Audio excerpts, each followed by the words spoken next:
জনতার গণ অভ্যুত্থানের বর্ষপূর্তি উপলক্ষে কিশোরগঞ্জে বাংলাদেশ জামাত ইসলামী জেলা শাখার উদ্যোগে এক বর্ণাঢ্য গণমিছিল অনুষ্ঠিত হয়েছে।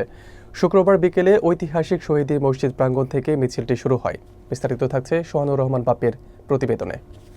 মিছিলটি শহরে পুরান থানা মোড়, কালীবাড়ি মোড় ও রথকলা এলাকা প্রদক্ষিণ করে বড়বাজারে এসে এক সংক্ষিপ্ত সমাবেশের মাধ্যমে শেষ হয়। এতে জামাতের জেলা ও থানা পর্যায়ের নেতাকর্মী সহ বিপুল সংখ্যক সাধারণ মানুষ অংশগ্রহণ করেন।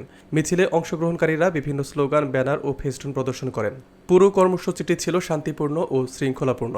গণমিছিলকে ঘিরে আইনশৃঙ্খলা রক্ষাকারী বাহিনীর পক্ষ থেকে নেওয়া হয় কঠোর নিরাপত্তা ব্যবস্থা। সমাবেশে বক্তারা বলেন, জনতার গণ অভ্যুত্থান ছিল স্বৈরাচার ও অবিচারের বিরুদ্ধে একটি প্রতীকী জাগরণ। সেই চেতনাকে ধারণ করে গণতন্ত্র, ন্যায় বিচার ও মানবাধিকারের আন্দোলন অব্যাহত থাকবে। তারা জনগণকে ঐক্যবদ্ধভাবে আন্দোলনে অংশ নেওয়ার আহ্বান জানান। আগামী বাংলাদেশ হবে দুর্নীতিমুক্ত বাংলাদেশ, আগামী বাংলাদেশ হবে সন্ত্রাস মুক্ত বাংলাদেশ। এই কিশোরগঞ্জের মাটিতে সন্ত্রাসকে উৎখাত করতে হবে, চাঁদাবাজদের উৎখাত করতে হবে, দুর্নীতিবাজদেরকে বিতাড়িত করতে হবে। আমরা আজকের 1 বছর অতিবাহিত হয়েছে, বাংলাদেশের উল্লেখযোগ্য কোনো পরিবর্তন আমরা দেখছি না।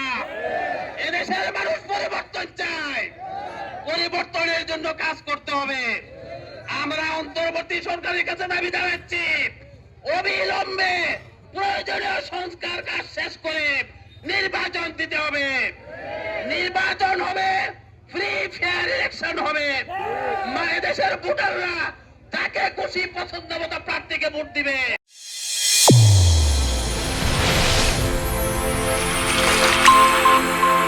চ্যানেল A1 হৃদয়ের স্পন্দন।